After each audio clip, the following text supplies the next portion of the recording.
మనం ఎలా వచ్చాము, క్రియేటర్ ఎవరు అని అడిగామనుకోండి, దాంట్లోకి వెళ్ళను. క్రియేటర్ ఎవరు అనగానే మనం విశ్వాసంలో ఉంటామా, క్రియేటర్ని చూస్తామా అని గమనించండి.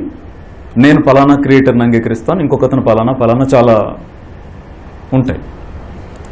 కానీ నిజానికి ఒక్కసారి ఆలోచిస్తే అనిపిస్తుంది, మనల్ని ఎవరు క్రియేట్ చేశారో, క్రియేట్ చేసిన క్రియేటర్నే మనం చూస్తున్నామా, లేదు మనం ఏదన్నా క్రియేట్ చేసి క్రియేటర్ ఈయన అని పెట్టి నమ్ముతున్నామా అని డౌట్ వస్తుంటుంది. ఎందుకంటే ఈయన క్రియేట్ చేశాడు, ఆయన క్రియేట్ చేశాడు, ఆయన క్రియేట్ చేశాడు. క్రియేట్ చేసిన ఆయన మళ్ళీ ఎలా ఉంటాడు, ముక్కు, కళ్ళు, చేతులు, నాకు 2 చేతులు ఉంటాయి, ఆయనకి 4 చేతులు, అచ్చం అలాగే ఉంటాడు అంతే. నాకంటే బలంగా ఉంటాడు అంతే, అద్భుతంగా ఉంటాడు అంతే. అద్భుతం అంతా మళ్ళీ నాలోంచే వస్తుంది అంతే. అదేంటి?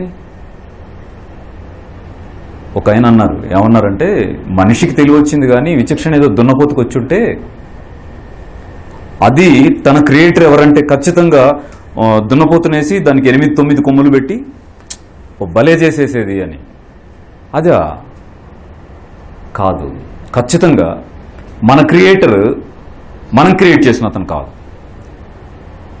మనల్ని క్రియేట్ చేసిన అతను క్రియేటర్. ఆయన ఎవరు? నేచర్. ఆమె ఎవరు? నేచర్. అమ్మ కంటే మంచి పదం ఏంటి చెప్పండి, ఒకటి ఎతికి చెప్పండి. అమ్మ కంటే ఒక మంచి పదం లేదండి. సమానమైన పదం ఇంకోటి ఉంది. ఎందుకంటే అమ్మ అంటే మా అమ్మ గుర్తొచ్చిందండి నాకు, అలా మీ అమ్మ గుర్తొచ్చింది మీకు. కానీ మన అందరి అమ్మల్ని కన్నా అమ్మ ఆవిడ నేచర్.